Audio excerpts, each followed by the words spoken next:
Hi, this is Owen Gaines, aka Q-Tip, a pro at Black Chip Poker. I'd like to talk to you about how to stretch your dollar at the poker tables. Now let's imagine I just deposited $400 on Black Chip Poker, and I'm looking to play some No Limit Hold'em. So I've opened Black Chip Poker's lobby, and I'm looking for a table. The $400 deposit I just made is all the money I've decided to deposit for a while. So I need to think about how I'm going to play it. Now, if I open a 2-4 no-limit table, the standard amount to bring to the table is $400. Now this is all I have, so I decide to sit here. Immediately I get dealt ace-ace. So I decide to raise pre-flop, and someone at the table re-raises me, and before you know it, we get all the money in pre-flop, and he turns over 5-6 suited. Awesome.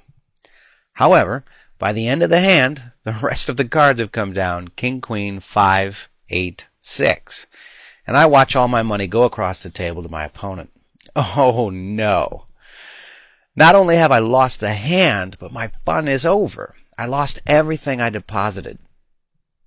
Now, a common misconception among newer players is that a good player hardly ever leaves the table a loser. But this just isn't true. When you're playing No Limit Hold'em, losing all the money in front of you is a very common occurrence, no matter how good you are.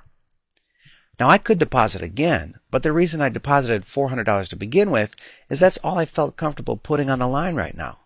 So I'm going to have to wait until a later time to play again. Now, that's no fun either.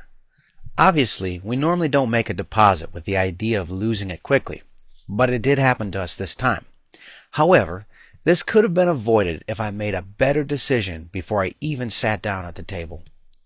One of the most important decisions for a No Limit Hold'em player is made before he or she is even dealt a hand. It's about choosing the size of the game we're going to play.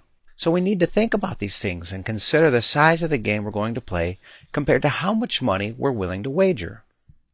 And when I say the size of the game, I'm talking about the size of the blinds.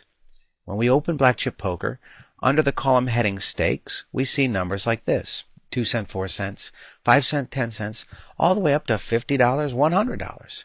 And these numbers tell us the size of the blinds. First number is the size of the small blind, and the second number is the size of the big blind. So if you're depositing money and hoping to play for a while, I've created a chart for you to give you some guidelines to decide what game to play in based on the amount of money you are willing to wager. Following the recommendations in this chart will help you get the most play out of your money. However, it will also take some discipline, which is the foundation for any sound gaming strategy. For example, let's say you deposited $600, so you look at this chart and wisely decide to open a 25-cent, 50-cent game. You play that for a few hours, and things haven't gone well, and you've lost $300. Now you only have $300 left. Well, the next time you play, you should consider opening a smaller game. Looking at our chart, a 10-cent, 25-cent game would be a good choice. Not only will this help you get more playing time out of your deposit, it would also give you something to shoot for. If you deposited $600 but want to play in a 50-cent $1 game, then you could set a goal for yourself to make $400 at the table to move up to that game. Again, being disciplined and following this chart will really help you enjoy the game much more and for longer periods of time. Thanks for watching, and enjoy your games.